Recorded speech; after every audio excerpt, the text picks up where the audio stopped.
क्या आप जेई का एग्जाम दे रहे हैं? जेई मेन और एडवांस की तैयारी कर रहे हैं? मैं professor doctor Chandrashekhar, academic and motivational speaker.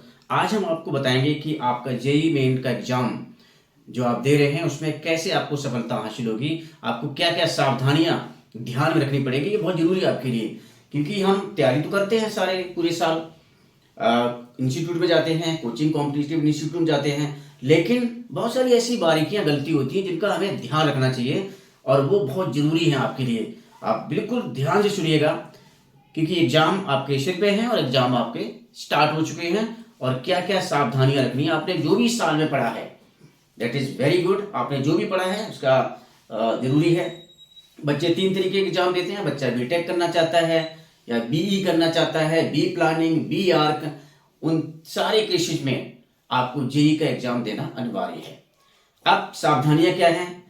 एक तो सावधानियां ये रखनी पड़ती हैं कि जो आप सिलेबस पढ़ रहे हैं, आपने कॉम्पिटिटिव इंस्टीट्यूट भी ज्वाइन किया हुआ है, आप सिलेबस भी पढ़ रहे हैं, तो आपने ये भी आइडिया लगाया होगा कि जो भी आप बुक्स पढ़ रहे हैं, अलग अलग बुक्स, एक ही सब्जेक्ट की बहुत सारी बुक्स आप पढ़ रहे हैं, उन सभी में आप देखेंगे कि सिलेबस मुझे लगता है कि 99% 95% सेम है। तो आपको लगता है क्या एक से ज्यादा बुक पढ़ने की जरूरत है? That is complete time wastage. आप किसी एक बुक को फॉलो कीजिए, एक बुक से ही सारा सॉल्यूशन निकालिए और उनकी स्टडी कर डालीजिए, आपको पक्का आपका टाइम बचेगा। और एनसीईआरटी और आपका जो एक रेफरेंस बुक है वो तो आपका बेस होना ही चाहिए, क्योंकि बेस एनसीईआरटी रहेगा और रेफरेंस बुक का रहेगा एनसीईआरटी लेवल की, तो उसमें 70% प्रिपरेशन आपकी पहले से तैयार हो जाती है। या हम स्टेट बोर्ड की बात करें, बुक तो स्टेट बोर्ड की भी सीबीएसई के और की समान ही होती हैं, वो एक ही मीनिंग हो गया इनका। सेकंड, आपको मैं बता दूं कि आप शॉर्ट नोट्स बनाएं। अगर आपके एग्जाम में 15 दिन बचे हैं, 10 दिन बचे हैं, 5 दिन बचे हैं, 2 दिन बचे हैं, शॉर्ट नोट्स आपके बहुत काम आने वाले हैं। शॉर्ट नोट्स का मतलब आइडेंटिटीज, शॉर्ट ट्रिक्स और आपके जो भी और भी अलग अलग शॉर्ट ट्रिक्स हैं उनको भी आप लिस्टिंग कर दीजिए, क्योंकि आपके पास इतना टाइम नहीं है कि दोबारा से उस चैप्टर को फिर से रिवाइज कर लें। तो ये ध्यान रखना आपके लिए सेकंड चीज बहुत इंपॉर्टेंट है, इससे आपका टाइम बचेगा। नेक्स्ट आपका है कि आप मान लीजिए एग्जाम आप देने जा रहे हैं, आपने पूरी तैयारी कर रखी है और आप कैलकुलेशन भी अच्छी करते हैं, लेकिन अगर किसी भी कैलकुलेशन में आपका टाइम ज्यादा लग रहा है तब भी कोई फायदा नहीं है। तो you improve your time limit. Time limit के अंडर में काम करेंगे। टाइम कॉम्प्लेक्सिटी का भी ध्यान रखिए कि टाइम आपके लिए बड़ा इंपॉर्टेंट है। अगर एक क्वेश्चन को, एक जो टाइम ड्यूरेशन है 3 मिनट से 4 मिनट का, उस बीच में अटेम्प्ट नहीं हुआ और वो 10 मिनट खा रहा है, तो मतलब आपका नुकसान कर रहा है। उसको अवॉइड करिए और अगले क्वेश्चन पे चले जाइए। ये आपकी तीसरी सावधानी है, जरूरी है। अगला फाइनल टच। फाइनल टच का मतलब है जो आपकी तैयारी हुई है, जितने भी सब्जेक्ट आपने तैयार किए हैं और जितने टॉपिक तैयार किए हैं, एग्जाम के पहले 1 वीक पहले आपको फाइनल टच देना है। यानी कि ये कहना है कि इस फिजिक्स में या मैथ में या केमिस्ट्री में ये टॉपिक मेरा पूरा हो गया है, अब इसको पढ़ने की जरूरत नहीं है। That is your final touch.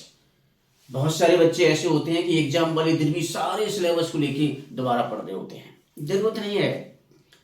आप अपने मेंटल को, अपने दिमाग को वही कांस्टेंट रखिए कि ये टॉपिक पढ़ के छोड़ दिया है और 15 दिन के लिए, 10 दिन के लिए, 8 दिन के लिए मैंने स्टोर कर लिया है, अब इसको रिवाइज करने की जरूरत नहीं है, मुझे सारे फॉर्मूले बताएं। ये फाइनल टच है, यानी कि mentally you have to decide कि मेरा ये हो गया है और सिर्फ शॉर्ट नोट से काम चलाइए। अब मान लीजिए एग्जामिनेशन आपके आ चुके हैं, अगली सावधानियां बहुत इंपॉर्टेंट है, जरा ध्यान से समझिएगा।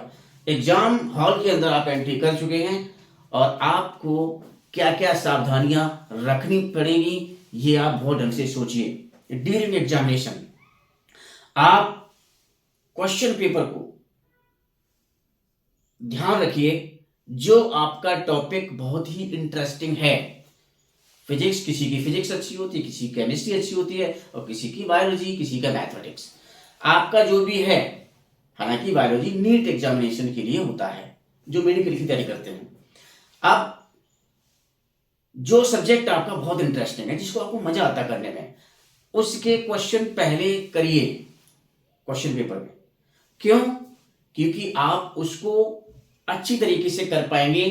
15-20 मिनट, आधे घंटे में आपका माइंड एक रिलैक्स हो जाएगा और वो ज्यादा स्पीडली वर्क करेगा। क्योंकि जब एग्जाम में घुसते हैं तो आपको बहुत होपलेस रहती है और बहुत सारी चीजें हमारे दिमाग में चल रही होती है, और जब क्वेश्चन पेपर हमारे हाथ में आ जाता है तो हमारा स्ट्रेस कम होना शुरू कर देता है। तो बेहतरीन होगा कि आप इंटरेस्टिंग टॉपिक को ही चुनें, उसी को अटेम्प्ट पहले करें। क्लियर?